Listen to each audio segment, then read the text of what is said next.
আসসালামু আলাইকুম বন্ধুরা, দেখেন এই যে 12 কত সুন্দর একটি চকচকা একটি ফোন, কত সুন্দর কালার। কিন্তু এটার ব্যাক গ্লাস ডিসপ্লে সব কিছুই চেঞ্জ করছি আজকে। তো এটার এমনভাবে ড্যামেজ হয়েছে, দেখেন ক্যামেরার পাশটা কত সুন্দরভাবে ভেঙে গেছে। তো এটার এখন যেহেতু সুন্দরভাবে ভেঙে গেছে, আমি সুন্দরভাবে এটা চেঞ্জ করে নেব। চেঞ্জ করে নতুন একটি সেম কালার লাগিয়ে নেব ব্যাক কভার। এই যে দেখেন আমি সর্বপ্রথম ক্যামেরার পাশটাই চেঞ্জ করে নিচ্ছি। এটা খুব ক্রিটিক্যাল এবং খুব সেন্সিটিভ একটা বিষয় ব্যাক গ্লাস চেঞ্জ করার সময়। এই যে এখানে অতিরিক্ত মাত্রায় হিট দেওয়া যাবে না, হিট দিলে ক্যামেরা নষ্ট হয়ে যাবে ভিতরে। তারপরে যে এখানে একটা ফ্ল্যাশ লাইট আছে, একটা মাইক আছে, দুটাই নষ্ট হয়ে যাবে অতিরিক্ত মাত্রায় হিট দিলে। তো এখানে করতে হবে একবারে আলতো হিট, যেটা একবারেই কম। তো ওই হিটে দিয়েই গ্লাসটা উঠিয়ে নিতে হবে। এই যে দেখেন আমি খুব সুন্দরভাবে ক্যামেরার পাশটা ফার্স্ট টাইম উঠিয়ে নিচ্ছি। তো এই ক্যামেরার সাইডে উঠানোর সময় খুব খেয়াল রাখবেন, অতিরিক্ত মাত্রায় কোনোভাবেই দেওয়া যাবে না হিট। সর্বোচ্চ আপনি 150 দিতে পারেন, বা 100 দিলেই খুব বেটার, বা 150এই চলে। খুব তাড়াহুড়া করেই খুলতে হবে, না হলে ক্যামেরা লেন্সটা নষ্ট হয়ে যেতে পারে।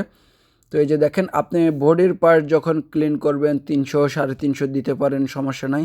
আপনার কাজের এক্সপিরিয়েন্সের উপর 350 দিবেন, না হয় 300তে দিলেই চলে, সমস্যা হয় না। বডিতে ক্যামেরার পাশে ভুলেও 150 বা 100 বা 150 এরকম দিয়ে খুলতে হবে, এছাড়া আপনি খুলতে পারবেন না ক্যামেরার পাশ। তো এই যে দেখেন এখন আমি বোর্ডের দিকে আসছি, আমি 300 350 মাত্রায় দিয়ে হিট দিয়ে আমি খুলতেছি, কারণ আমার খুলতে খুলতে একটা এক্সপিরিয়েন্স হয়ে গেছে, সেজন্য আমার 350 হিট দিলেও সমস্যা হয় না। 350 হিটেই আমি খুলতে পারি অনায়াসে, কোনো ধরনের ড্যামেজ বা নষ্ট হওয়ার চান্স থাকে না। যারা নতুন বা খোলা ট্রাই করতেছেন, এত এক্সপিরিয়েন্স নাই, তারা 300-এর মধ্যে থাকলেই আমার মতে হয় বেটার হবে। তো এই যে দেখেন আমি খুব সুন্দর করে উপরের পাশটা খুলে নিয়েছি। এবার আমি বডির পাশটা খুলবো। এখন হিট আমি 350 দিয়ে খুলতেছি, দেখেন খুব সুন্দরভাবে ক্লিয়ারলি এই বডিটার উপর থেকে ব্যাক গ্লাসটা খুলে যাচ্ছে। যদিও এই বডিটা কপি বডি, এর অরিজিনাল না। অরিজিনাল বডির থেকে খুলতে আরেকটু ক্রিটিক্যাল হয়, তো ওটা আপনার কষ্টদায়ক। এই যে দেখেন ওয়ারলেসের পাশে খুব কেয়ারলি খুলতে হবে, এখানে অনেকগুলা ম্যাগনেট থাকে। তো হিটের মাত্রা যদি কম হয় তখন ওই ম্যাগনেটগুলো একবারেই উঠে চলে আসে। তো আমি চেষ্টা করব সর্বোচ্চ যে ম্যাগনেটগুলো রাখার জন্য, যতটুক রাখা যায় তো ওটুকুই ট্রাই করব। দেখেন ওয়ারলেস প্যাডটাও খুব সেন্সিটিভ, এখানে যদি ওয়ারলেস প্যাডটা ছিঁড়ে যায় বা নষ্ট হয়ে যায় তখন আর ওয়ারলেস কাজ করবে না, তখন পুরোটাই চেঞ্জ করতে হবে। সেজন্য খুব কেয়ারলি সেন্সিটিভ পার্ট যেহেতু, খুব ভালোভাবে খোলা ট্রাই করবেন। এই যে দেখেন আমার অলরেডি খোলা হয়ে গেছে। এই যে ব্যাক গ্লাসটা আমি পুরোপুরি খুলে নিয়েছি এখনই। তো এই ব্যাক গ্লাসগুলো আপনার আরও একটা নিয়মে খোলা যায়।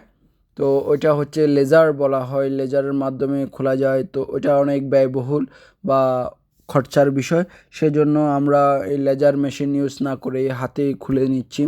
একটু আপনি যদি এক্সপিরিয়েন্স হন বা আপনার যদি একটা এক্সপিরিয়েন্স থাকে, তাহলে ড্যামেজ ছাড়াই এভাবে খুব সুন্দরভাবে আপনি ব্যাক গ্লাসটা খুলে নিতে পারবেন।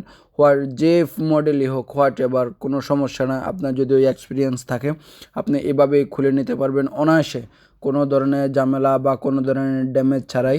আর আপনি যদি নতুন হয়ে থাকেন তাহলে এভাবে খোলার কোনো প্রশ্নই আসে না, আপনি লেজার মেশিনের মাধ্যমে খুলে নিতে পারেন, ওটা সর্বোচ্চ বেটার হবে। যদি আপনার কাছে বা আপনার শপে বা আপনার মার্কেটে যদি লেজার মেশিন না থাকে, অন্যত্র যাই হলো লেজার মেশিনে করে নেবেন। আর যদি আপনার এক্সপিরিয়েন্স থেকে থাকে বা আপনি যদি খুলতে পারদর্শী, তাহলে এভাবে খুলে নেবেন, এটাই সর্বোচ্চ ভালো সিস্টেম। তো এই যে দেখেন আমি খুলে সুন্দর করে পরিষ্কার করে নিয়েছি। এই ইতিমধ্যে আপনারা দেখতেই পাচ্ছেন, আমি এখন থিনার দিয়ে একটু ভালো করে সাইডগুলো মুছে নেব, যেহেতু আটা দেওয়া ছিল অনেক। তো সেই জন্য আমি একটু পরিষ্কার করে নিচ্ছি, যেহেতু ফিটিংটা অ্যাকুরেট থাকে। আর আমার কাজে আমি সর্বোচ্চ ট্রাই করি, সর্বোচ্চ বেটার ভালোটা দেওয়ার জন্য কাস্টমারকে, সেজন্য আমি এগুলো খুব কেয়ারলি ভালোভাবে খুলে থাকি। ইতিমধ্যে অবগত আছেন, আমার পেজে যারা ফলো দিয়ে রাখছেন, আমার ভিডিওগুলো নিয়মিত যারা দেখেন, আমার ফ্যান ফলোয়ার্স বা আমার শুভাকাঙ্ক্ষীরা, তারা অবশ্যই দেখে থাকবেন আমি কত কেয়ার করে বা খুব ভালোভাবে কাজগুলা করার চেষ্টা করি। আর আমাদের যেসব ইউনাইটেড আরব আমিরাতের শারজাহ মেগা মলের পাশেই মোবাইল রাউন্ডাবোট, তো এখানে আমি এই কাজগুলো করে থাকি। আমাদের দোকান সর্বোচ্চ আইফোনের জন্য বিখ্যাত। এখানে প্রায় 3-4 হাজার শপ আছে, তার মধ্যে আমাদের সব